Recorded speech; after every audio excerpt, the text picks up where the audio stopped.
Hello friends, हमारे YouTube channel में आपका स्वागत है।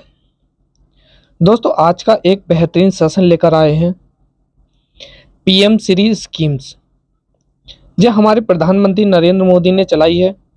आइए इसके बारे में समझ लेते हैं।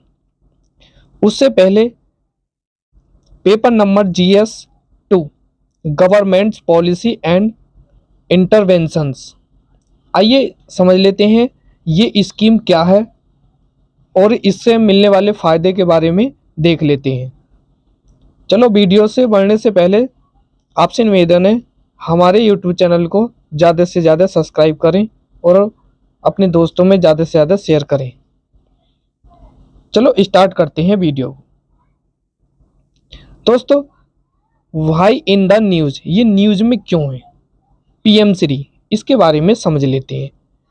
इन्होंने ये बात कह रखी है, आफ्टर पंजाब, मतलब पंजाब के बाद the Delhi government has decide to sign a memorandum of understanding MOU with the central government to implement the प्रधानमंत्री स्कूल्स फॉर राइजिंग इंडिया। यानी कि पीएम श्री की जो फुल फॉर्म है क्या है, प्रधानमंत्री स्कूल फॉर राइजिंग इंडिया।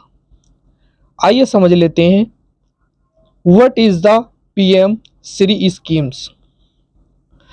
देखो, सबसे पहले बात कर लेते हैं इसके बारे में, स्कीम के बारे में क्या है। ये केंद्र सरकार ने चालू करी है। कब करी है? 2022 में। और इसका जो लक्ष्य रखा गया था, ये 14,500 पीएम श्री स्कूल्स के बारे में था। जो इंग्लिश मीडियम वाले हैं वो इनको अबाउट टू में इंग्लिश में पढ़ सकते हैं, और जबकि हिंदी वाले जो हैं वो आइए हिंदी में समझ लेते हैं।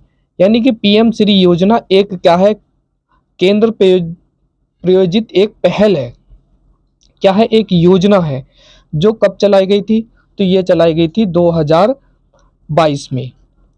इसमें 14,500 से अधिक पीएम श्री स्कूल स्थापित करने का क्या रखा गया था, लक्ष्य रखा गया था। राष्ट्रीय शिक्षा नीति NIP 2020 के क्रियान्वयन को प्रदर्शित करने के लिए मौजूदा स्कूलों को बेहतर बनाना था। क्या था इसका उद्देश्य? मौजूदा स्कूलों को और बेहतर। इसका उद्देश्य क्या था? तो इसका उद्देश्य था, जो प्राथमिक उद्देश्य है, समावेशी और पोषणकारी वातावरण जो प्रत्येक छात्र की भलाई और सुरक्षा को बढ़ावा देता है, विविध शिक्षण अनुभव और गुणवत्तापूर्ण बुनियादी ढांचे और संसाधनों तक पहुंच प्रदान करता है। यानी कहने का अर्थ, स्कूल में जितने भी ये भरण पोषण बच्चों के लिए आते हैं उनके बारे में है ये। फंडिंग क्या है इसमें? केंद्र और राज्य की क्या है, 60:40।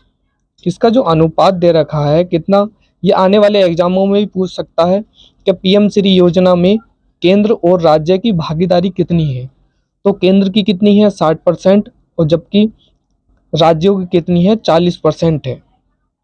वहीं उत्तर पूर्वी हिमालय जैसे राज्य, जैसे हिमाचल प्रदेश हो गया, अरुणाचल प्रदेश हो गया, इधर ये पूर्व के राज्य हैं, इधर कितनी दे रखी है? तो केंद्र सरकार ने उसको भी क्या छोड़कर, जम्मू कश्मीर को छोड़कर, इसका जो लक्ष्य रखा गया है वो 90:10 में है।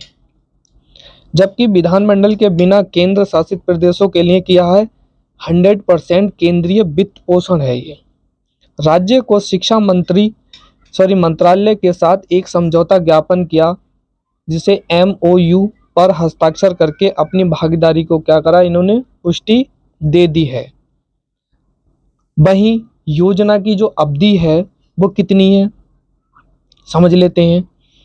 इस योजना की अवधि 2022 और 23 से लेकर 2026 से 27 तक है। इसके बाद यह राज्यों और केंद्र शासित प्रदेशों की जिम्मेदारी होगी कि वे इन स्कूलों द्वारा हासिल किए गए मानकों को बनाए रखने में जारी रखें। वहीं पीएम श्री योजना जो है स्कूलों की क्या है मुख्य विशेषता? देखो, ये स्कूल संचार, सहयोग और आलोचनात्मक सोच के कौशल साहित्य छात्रों के समग्र छात्र विकास पर केंद्र ध्यान दे। वहीं शिक्षण विधियां क्या हैं? अनुभवात्मक, जो पूछताछ संचालित है, और शिक्षार्थी केंद्रित होंगी।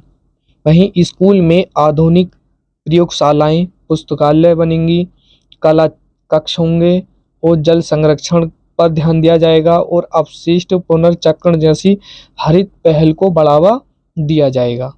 वहीं इनके पास स्मार्ट क्लासरूम होंगे, कंप्यूटर होंगे, लैब्स होंगी और इंटीग्रेट साइंस लैब्स होंगी, वोकेशनल लैब्स होंगी, स्किल्स लैब्स और